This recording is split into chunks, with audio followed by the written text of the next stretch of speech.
Good morning. My name is Dustin Klein, publisher of Smart Business. I am honored to welcome you to the Smart 50. We're here to recognize the leaders of 50 organizations in Central Ohio who have built sustainable businesses on the foundation of innovation and creating impact. This event is all about you. We hope you enjoy the conversation and, more importantly, the celebration. Now, we're so pleased to have you all here join us this morning, especially since we've been able to pivot to a virtual conference during these unprecedented times.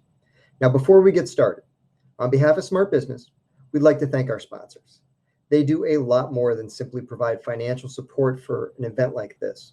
They reviewed scores of nominations to identify the 50 of you who were in this room.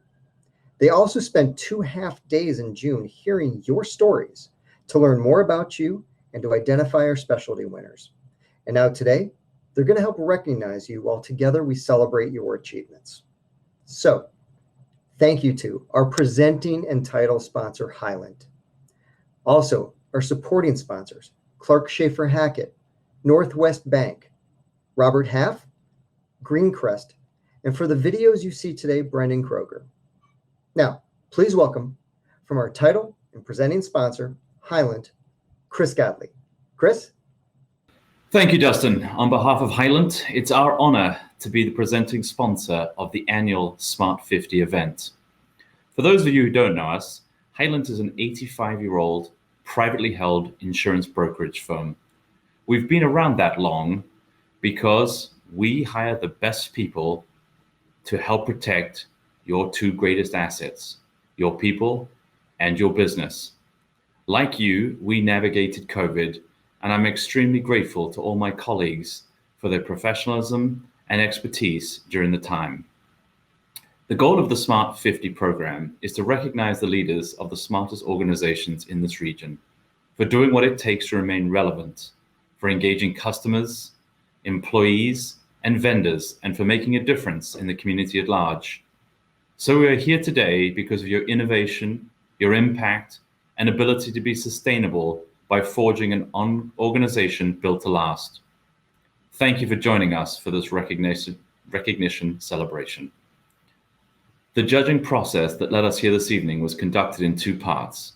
First, the panel reviewed nearly 100 nominations submitted for this year's awards. From this group, you, the Smart 50, were selected.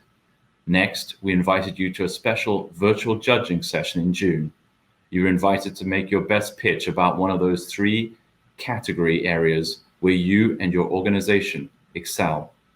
Again, the judging panels heard amazing, inspirational stories, so you made their job that much more difficult.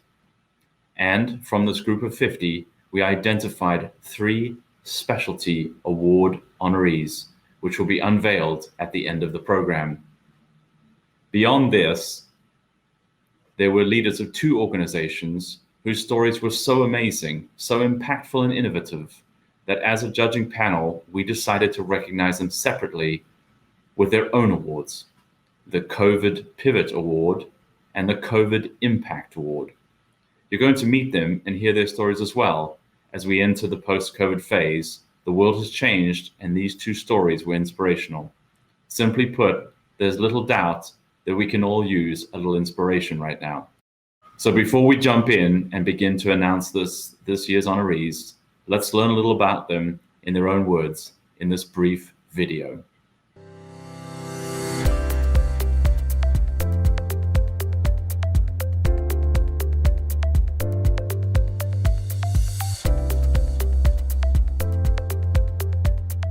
I think a smart company is a company that's courageous enough to disrupt the status quo in order to serve the people they serve with excellence and achieve outcomes that are beyond anything that's ever been achieved before.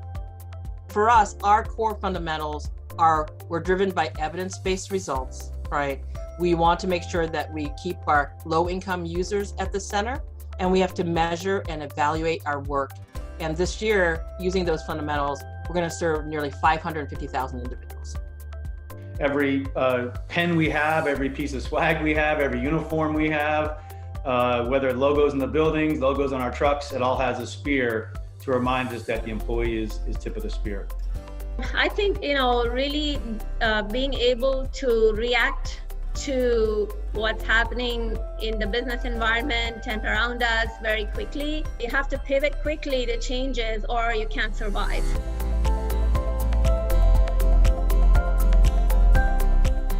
By actually building things that resonate with people inside of physical brick and mortar locations in the heart of towns allowed us to really innovate. I think most people call it co-working space. Being able to hone in on what partnerships are needed and then create really innovative spaces that allow those partnerships to thrive and the communities in which we are located to thrive as well. That has been our key to innovation and our key to success. We find opportunities to use culture as a driver of creative problem solving and solutioning to the issues that come up day to day. And what it adds up to in aggregate is a company that's not only achieving its mission and vision, in our case to modernize dental coverage and care, but it's also engaging our employees and our team in a totally unique way. We have at Franklin a whole suite of offerings that we call micro-credentials, which are shorter offerings and much more immediately directed towards the needs of employers and employees.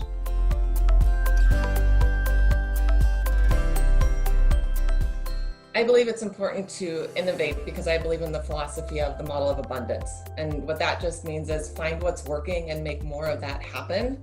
Last year required or gave us permission, if we shift the paradigm on that, to say no to things in order to have an enthusiastic yes for something else. So for us to be sustainable and continue this programming that's been going on for 123 years now at Life Care Alliance, we have to continue to change how we do things. Computerize more, mechanize what we do, and automate things. You know, we have to figure out how to solve our own problems. And doing the same things that we've been doing for years and years is just not going to work anymore because the environment has changed dramatically. So we ask ourselves every time we encounter a buzzsaw, well, how do we solve our own problem on this? What are innovative ways? And again, you've got to be comfortable with trying. You've got to be comfortable with trying and failing. Today, we have 155 employees and a $10 million budget.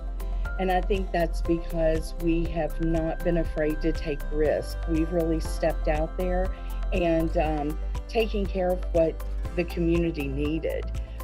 You must be adaptable and be able to be innovative. You know, you've got to be willing to change. It's inevitable. Columbus is just such a market of people trying to help other people that I can't tell you the number of times I've reached out in Columbus to somebody I don't even know, introduce myself, explain what I'd like to learn about, and they, yeah, let's get coffee and do it. It's amazing.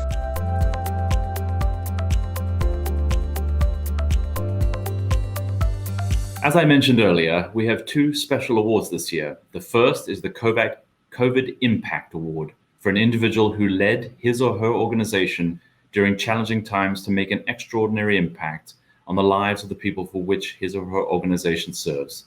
To present it, please welcome my colleague, Laura Fox. Thank you, Chris. If you have high school age children, you'll be able to relate to the tough challenges that they faced being either fully or partially remote during the pandemic. And at first, that also meant the cancellation of high school sports. But by fall, sports were back. And while it was touch and go for quite a while, that touch of normalcy made a lot of difference in the lives of high school athletes and their families. And so our 2021 COVID Impact Award winner is Doug Ute, the executive director of the Ohio High School Athletic Association, who was instrumental in making this happen. Let me tell you a little bit about Doug. 2020 was the most challenging year the OHSAA has seen to date. With more than 350,000 students involved in 26 sports, COVID was a devastating blow to everyone involved. Tournaments were canceled, then they moved to restricted or a no attendance model. But the OHSAA was able to adapt quickly and move to an online ticketing model that includes codes that ensured capacity limits were controlled. This re-energized the student-athlete experience and also recharged Doug's organization. The OHSAA became the only state in the nation to offer all sports to their student athletes in 2021. And the organization created customized sport-by-sport guidance for the athletes and for their referees. Doug and his team turned what could have been a death blow into a positive by also developing enhanced policies and procedures, and as of the end of this past school year, have been able to forge a new path for the future. Congratulations, Doug. All right, Doug, congratulations once again on being a Smart 50 honoree. I'm honored to sit down with you today and have a conversation about your COVID Impact Award. Well, thank you, Laura. We appreciate it. And it's great to sit down here and have a little chat about this past year. And we accept on behalf of our organization, the OHSAA, and our member schools, we're very honored to receive this award and really want to show our appreciation to Phil and the folks at Highland for their nomination. Wonderful. So let's get into the couple quick questions. When high schools and high school sports shut down, what was the immediate impact on the OHSAA? Yeah, well, obviously, you know, our mission is all about giving students opportunities and to show their athletic talents and compete and be part of teams and you know, so last spring when this hit, you know, I was still a school superintendent, so I'm a fortunate one, and I saw things on both sides of it. I saw from our organization, from being part of the Central District Athletic Board, which is part of our organization, and I saw that as a superintendent in Newark with a regional championship girls basketball team that did not get a play in that state finals, and then carried on to no spring sports, and even the ridiculous thing of keeping our kids in our community off our campuses. And I remember we had to put metal plates across the top of baskets so they couldn't come in and play basketball there. And, you know, the mission of a school certainly is to engage your students, and you want students on your campus. And so I saw it from the school side and also the OHSAA side. And so that impact was devastating. I can only imagine. How did you communicate with your team and your constituents as to what was happening and what your team was doing behind the lines? I think the first thing is that obviously communication plan with the governor, lieutenant governor, Ohio Department of Health, you know, that constant communication out to our member schools through, whether it be through social media. We had some calls with the office, and then obviously communication out through there. So it was, you know, very important that we kept people up to date because things were changing weekly or even daily. And I even made comments last spring, and things were changing hourly a lot of times with this because we were in uncharted water. And so we needed to make sure that we were communicating out to the member schools with up-to-date information from the Ohio Department of Health and the governor's office. Absolutely. What were some of the first steps that you took in order to get your student athletes back on the field and back on the court?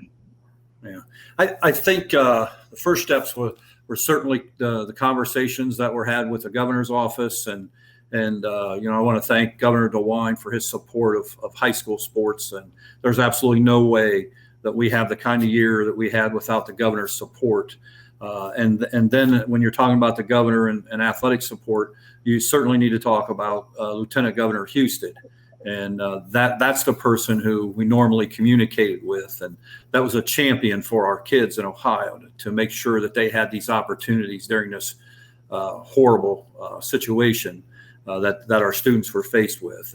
And so, you know, along those lines too, we certainly want to thank the Ohio Department of Health. And at first it was Dr. Atkin and now Dr. Vanderhoff for their constant open line of communication with our office, which is very important. I can't imagine how swamped they were all year, but they always took the time to get back to us and address our concerns. We were getting questions from our member schools that we had to get answered from the Ohio Department of Health and then back to them.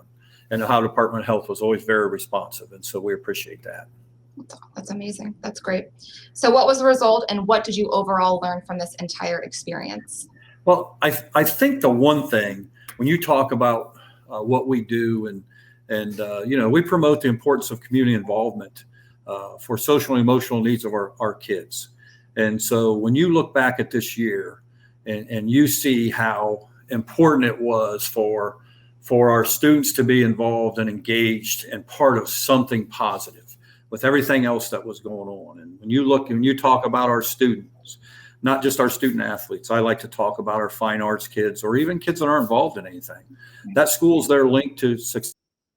That school's there linked to becoming something and belonging to something, and that sense of self fulfillment with the activities that they're involved in.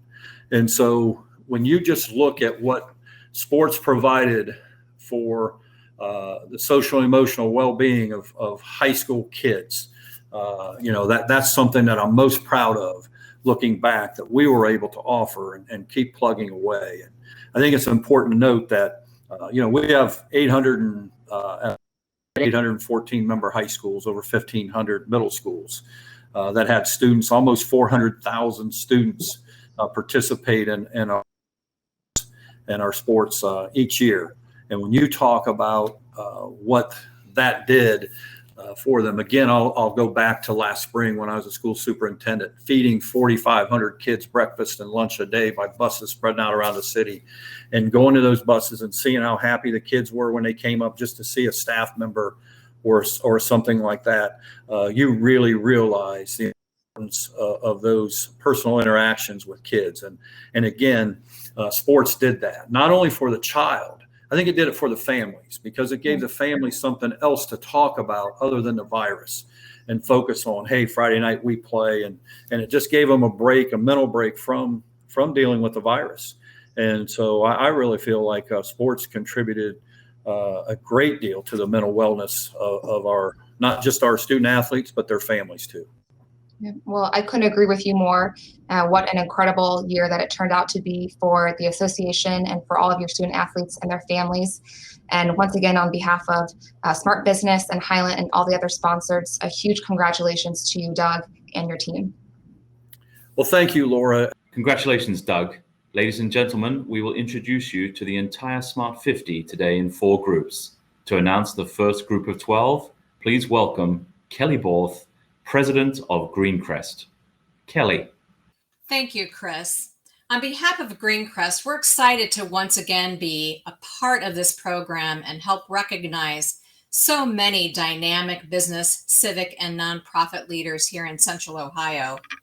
Greencrest is a marketing, advertising, public relations, and digital marketing firm in our 30th year in serving business owners in Central Ohio and around the Midwest and Eastern U.S. We are proud to be a sponsor of the Central Ohio Smart 50 Awards.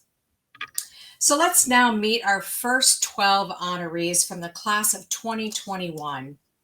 Our first honoree is Doug Ute, Executive Director of the Ohio High School Athletic Association. You heard about Doug and the impact OHSAA had in the past year through Doug's leadership.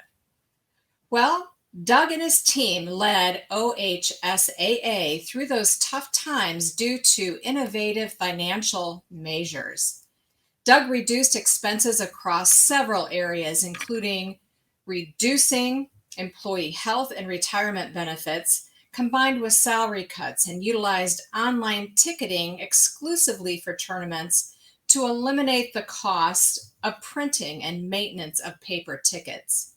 The OHSAA also reduced costs by conducting the majority of its tournaments at high school facilities rather than collegiate or professional sites, controlling expenses for tournaments, and has supplemented its revenue by applying for and receiving 2 PPP loans.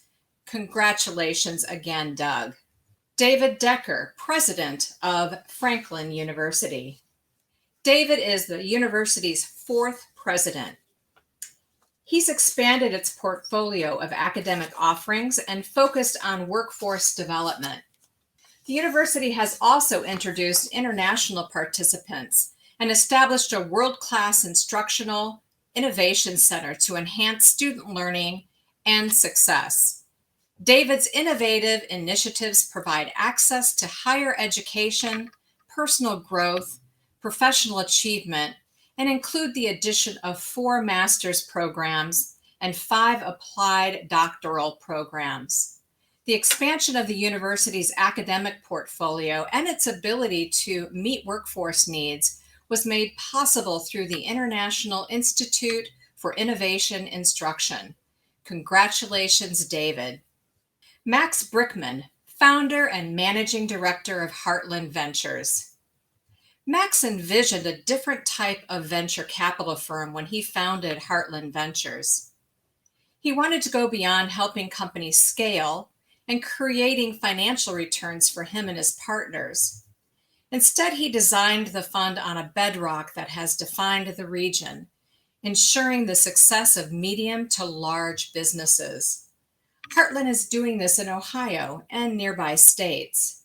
Investors embrace technology to create safer workplaces, hire good people more quickly, and enhance operational efficiency. Together, they are creating positive connectivity between different areas of the country and economic engines in Ohio and the broader heartland. Congratulations, Max. Brian Yeager, President and CEO of the Champion Companies. Over the past 11 years, Brian has built a track record of implementing innovative ideas to spur business growth. He has also made an impact on his team members and the greater community through Champion's award-winning company culture and transformative philanthropic endeavors. Brian's ability to effectively build and lead a savvy organization includes transforming Champion into a market-leading multifamily real estate investment, development, and management firm. Champion started in 2010 with 5 team members, 1 community, and 199 units. Today, it's grown to 24 communities, 5,000 units, and more than 150 team members. Congratulations, Brian. Beth Gifford, President and CEO of Columbus Works Incorporated. Beth founded Columbus Works based on her desire to understand the root cause of poverty and develop solutions. Columbus Works integrates multiple high-performing workforce, social service, and science-based methods into one system to impact regional poverty. Her model identifies where high-quality jobs are located and works with neighbors living in poverty in that same community.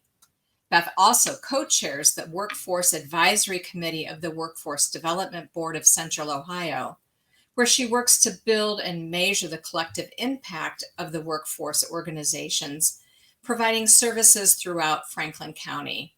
Congratulations, Beth. Bob Lester, President and CEO of DuraSeal.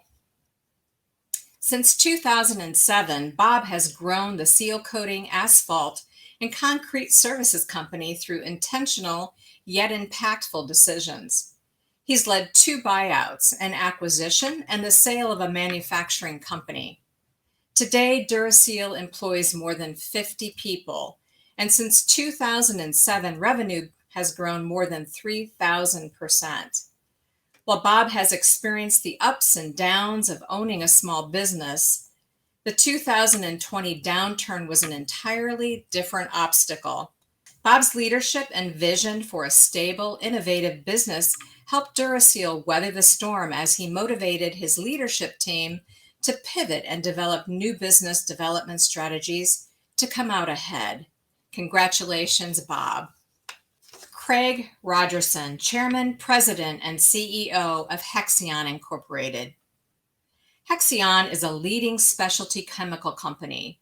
Craig took the reins in 2017 and since then has been instrumental in implementing strategic initiatives that positioned Hexion for success.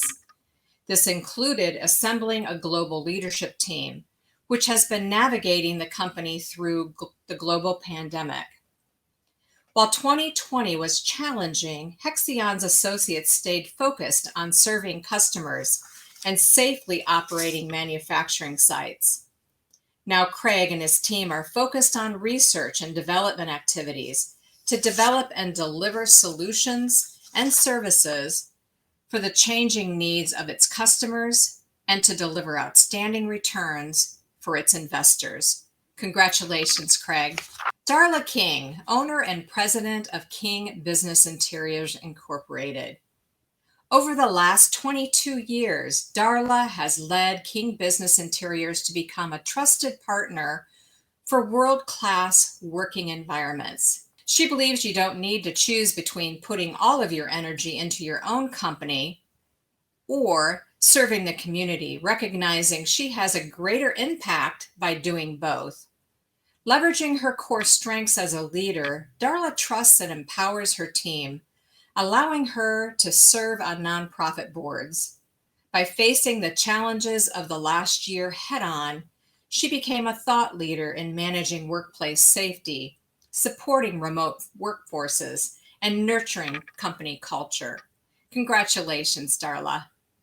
Nevin Banzel, President and CEO, Outreach Promotional Solutions. Nevin uniquely leverages resources, creativity, and energy to inspire his team and other small business leaders to make a meaningful, lasting impact in the community.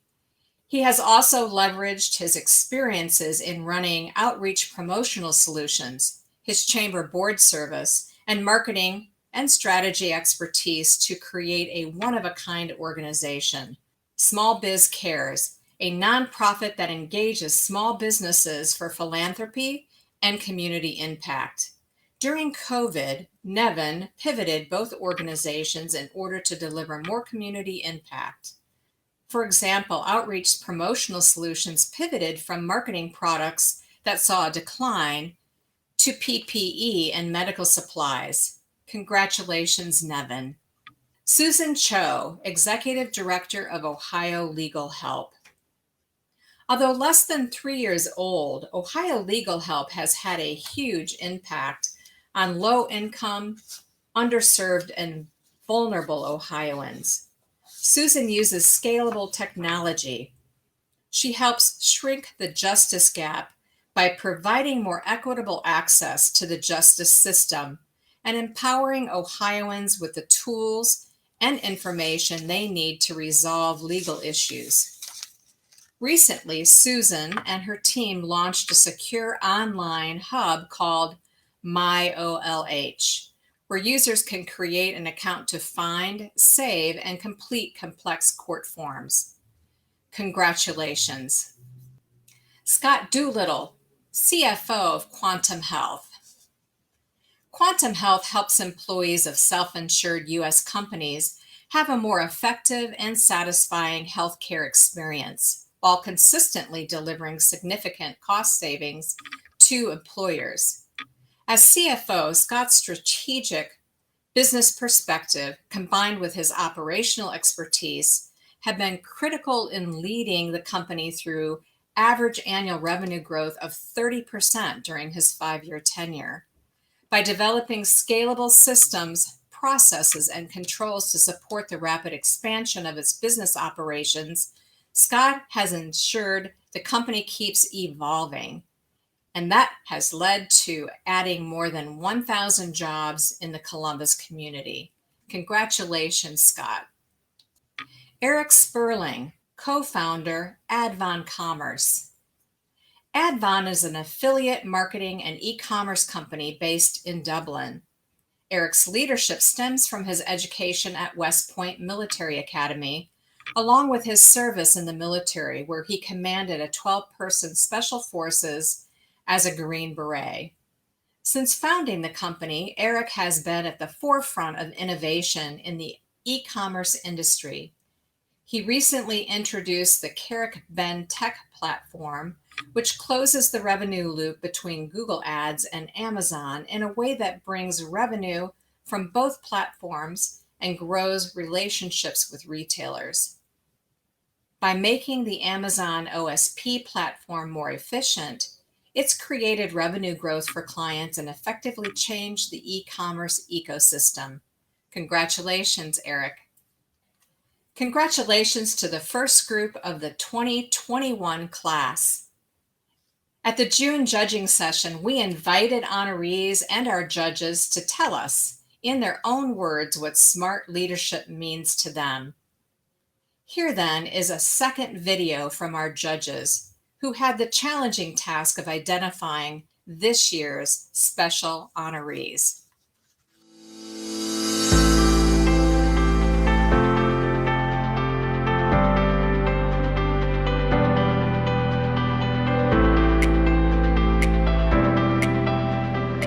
It was a fantastic experience for me. It was my first time on the judging panel. I was able just to kind of pick the minds of the leaders within the Columbus area, right? Different types of businesses, different situations and impact from COVID-19, but just really getting inside their heads in terms of how they approach the issues and how they continue to steward their businesses forward. We heard from nonprofits that have created new ways to help the underserved, to organizations helping to house the homeless, to organizations providing education, food, childcare. It's just awesome being in Central Ohio to be able to hear the stories of not only the not-for-profits, but these for-profit businesses that are thriving and growing and yet still giving back to the community. It's no secret that Central Ohio has a great quality of life here, and young people who come to school here want to stay. And with the number of and the caliber of universities the area enjoys, it's the perfect hotbed for talent that really drives innovation. I really think the area has focused on making this an attractive place for business. Everything from the access to talent that the universities provide, the access to capital that is in the market for businesses that are looking to start out, support from other major companies in the business community, and then of course the actual city itself. I wish that the awards program had time to showcase every single company and hear the stories that as judges we were all able to hear, because it's incredible and it speaks very, very highly of our community here in Central Ohio. I find it very inspiring that, when things got difficult, these were the men and women that really stepped forward and said, we're going to figure this out. I love the fact that we're recognizing businesses in our community for just doing great work. Love participating in this event, looking forward to Robert Half sponsoring it again next year and then getting to meet another great group of 50 awardees.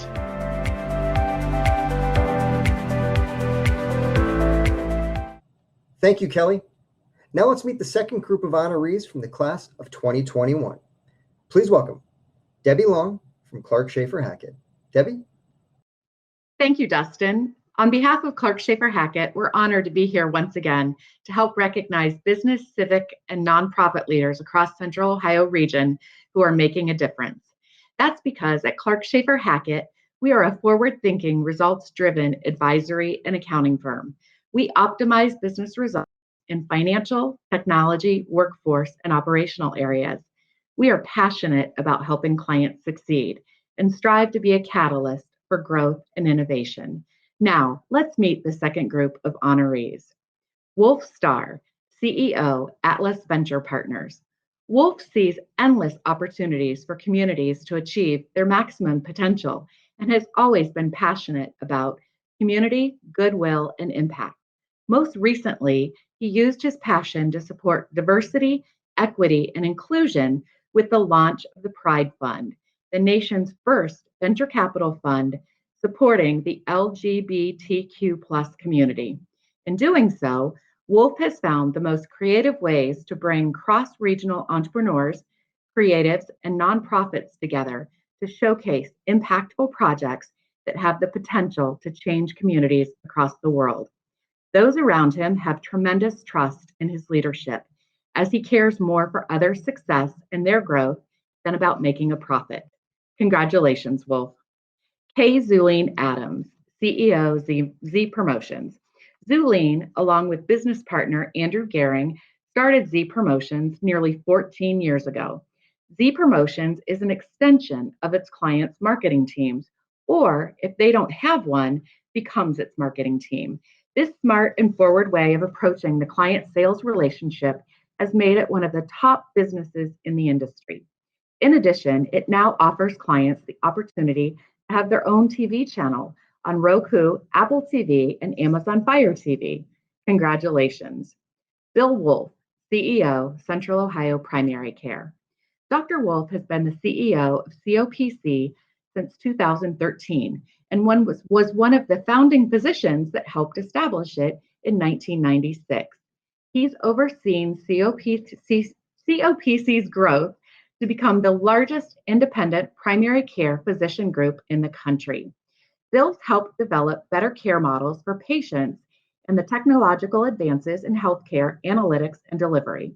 He's also found ways to reduce care costs and increase population health.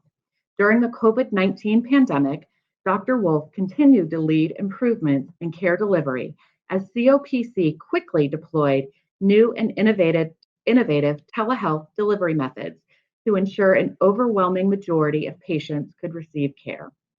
Congratulations, Dr. Wolf. Christine Prue, Senior Vice President, Human Resources, 2 Labs. Over the last few years, 2 Labs has experienced significant growth, both organically and by acquisition. During this growth, Christy has been tasked with maintaining the company's culture and ensuring employee satisfaction. With several acquisitions in the last 2 years, the company has expanded its footprint to include a presence in over 30 states, leading to an increase in sales and market presence. 2 Labs is constantly recruiting new talent, and by focusing on what is best for employees, the company will remain in high growth mode while consistently retaining talent. Congratulations. Patrick Maynard, President and CEO, I Am Boundless. Patrick has revolutionized the 40-year-old agency in the 6 years since he assumed the reins as President and CEO. While it had a proven track record of providing high-quality, person-centered, residential-based services to individuals with intellectual and developmental disabilities, the agency lacked future focus and was not actively seeking to expand services. Patrick worked with the board, staff, and individuals served by the organization to create a strategic vision for its immediate present and long-term future. Embracing innovation at every turn, he's led Boundless transformation from a successful but stagnant agency into a leading-edge family of companies with sustainable operations. Congratulations. Hal Paz, CEO, The Ohio State University Wexner Medical Center, EVP and Chancellor for Health Affairs at The Ohio State University Medical Center. The arrival of Hal at The Ohio State University in June 2019 came at a time of dramatic growth. His initial goals included creating an ecosystem of care that begins in the home, addressing societal health issues, and expanding digital health technologies and the use of personalized medicine. Hal quickly moved to the institution to new and incredibly difficult priorities, including COVID-19 response, anti-racism action, and addressing social detriments of health to respond to those crises. Immediately upon the onset of the pandemic, the Wexner Medical Center focused on how it could best contribute to solving the crisis. Researchers under Hal's direction began developing testing solutions to track the spread of coronavirus, and with Battelle, jointly developed a rapid, highly sensitive diagnostic test for COVID-19. Congratulations. Frederick Bertley, President and CEO, COSI. Due to the pandemic, COSI temporarily closed in March 2020. Frederick turned the closure into an opportunity to find innovative solutions to continue COSI's mission to engage, inspire, and transform lives and communities. He challenged the COSI team to create online educational programming as an alternative to on-site museum experiences. And within days of closing, the COSI Connects website was born. This digital doorway to science grew to include new digital tools to serve youth impacted by school closures who were struggling as a result of the digital divide. Congratulations. Mark Daniels, President, MA Architects. Mark leads MA Architects' mission to design for the future, evolving and organically growing through strategic relationships with the firm's respected partners. By influencing design on a national level, Mark and his team seek to enhance communities and elevate human experiences, working every day to enrich lives through innovative design. He is a true leader, taking pride in hiring only the best people and giving them the autonomy they deserve to create a greater future and a fulfilling work environment. Known throughout the industry for its culture, Mark is ultimately responsible for setting the tone of excellence at MA. Congratulations. Don Dickinson Akpogene, CEO, Popcon. Don has built a technology company with a software solution to revolutionize automated retail. This startup is at the forefront with an automated retail technology platform for vending machines and kiosks that allows retailers to engage and understand customers, sell more products, and learn from big data. Essentially, the company makes vending machines and kiosks smarter. She initially created the company after struggling to find vending machines that could sell her roll-up flat products, flatoutheels.com, at high traffic areas like airports. Also absent was the data she relied on to track and monitor traffic and conversion rates through her website and shopping cart. Congratulations. Alec Frommeyer, co-founder and CEO, Beam Dental.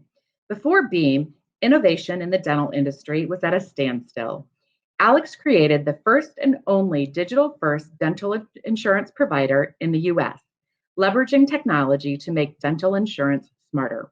As a result, Beam is the only dental benefits provider that uses a connected, smart toothbrush to track dental hygiene behavior and incorporates that into policy pricing.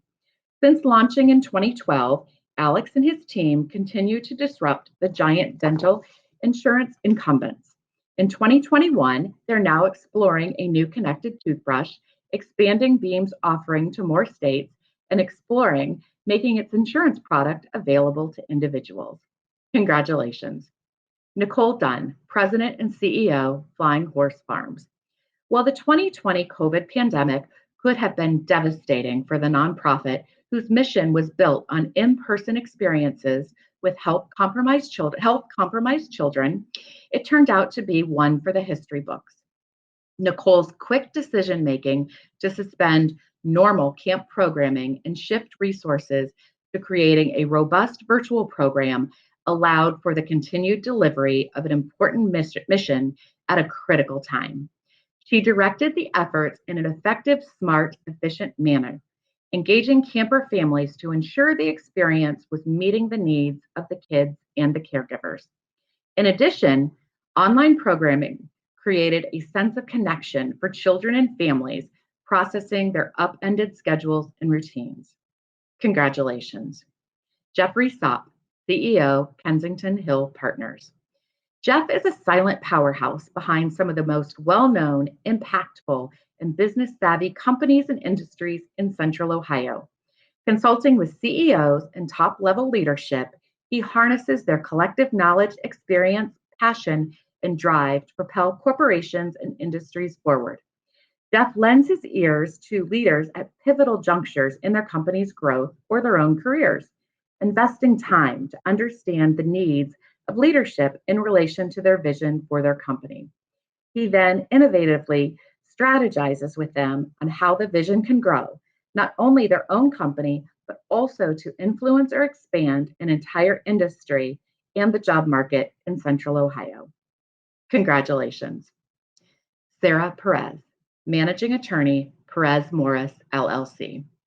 When John Perez founded Perez Morris, he understood the importance of a law firm being rooted in the community, both in helping the underserved and embracing struggling families. Over 20 years later, these values continue to be championed by John's daughter-in-law and successor, Sarah. She takes pride in running a smart firm focused on building its business and its community by being involved in client work and in larger initiatives as a leader. The attorneys she works with recognize her as a bright attorney who is as capable, if not more so, as attorneys with significantly more years of experience. Congratulations. Congratulations to our second group of honorees that comprise the class of 2021. Ladies and gentlemen, we are now going to send the program back to your tables where we'd like you to spend the next few minutes networking. If you'd like to discuss a topic, share how your company approached innovation during this past year. What did you learn about your company during the current COVID crisis as it relates to innovation and your ability to pivot and identify new opportunities?